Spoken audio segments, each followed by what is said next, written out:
Hi, Reverend Lowell Brown here with another 5 Minutes on God. Hey, today I want to talk about or address something that this world seems to have just too much of, and that's cruelty. The world has plenty of its own cruelty without us humans adding to it. Yet, the most reliable source of cruelty in this world is humans. Yet I am not talking about this to chastise anyone. I'm just acknowledging the truth of this world and that it can be cruel to you.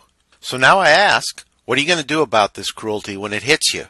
Are you going to let it crush you? Are you going to let it change you, crush your spirit? Or are you going to decide to crush it? Let me explain that a little further. But first, quick recap. The world is a cruel place, and you cannot change the world. So I ask again, what are you going to do about it? Well, let me give you a big hint. Take away its power over you.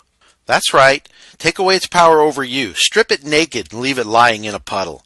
When cruelty loses its power over you, it stops mattering. And guess what the best tool to crush cruelty with is? Why, God's light, of course. In Ephesians 6:14, it tells you to stand your ground, grab the belt of truth, and put on God's armor to be righteous. So decide to let God crush cruelty while you stand your ground in faith.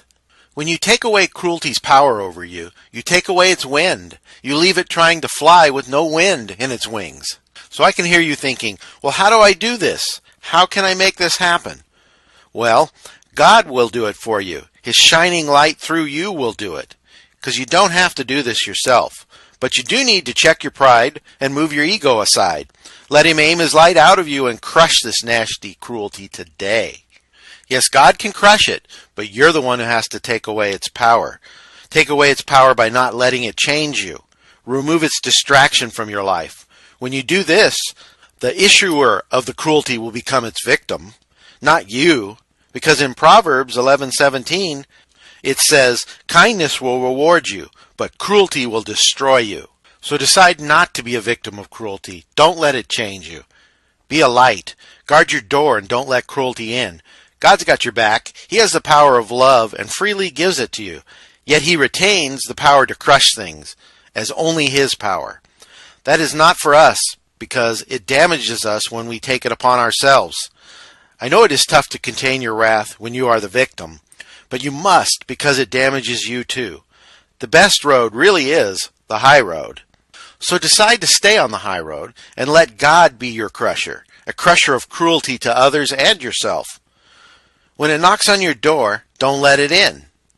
And if you find yourself with cruelty around you or in you, crush it and apologize. No one deserves to be treated cruelly, especially you. Decide to be different than the cruel world. Decide to live in God's light and power. Let God in through accepting Jesus into your life and get the crusher on your team.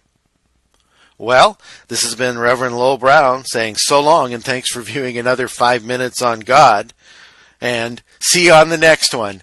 Remember, shine on.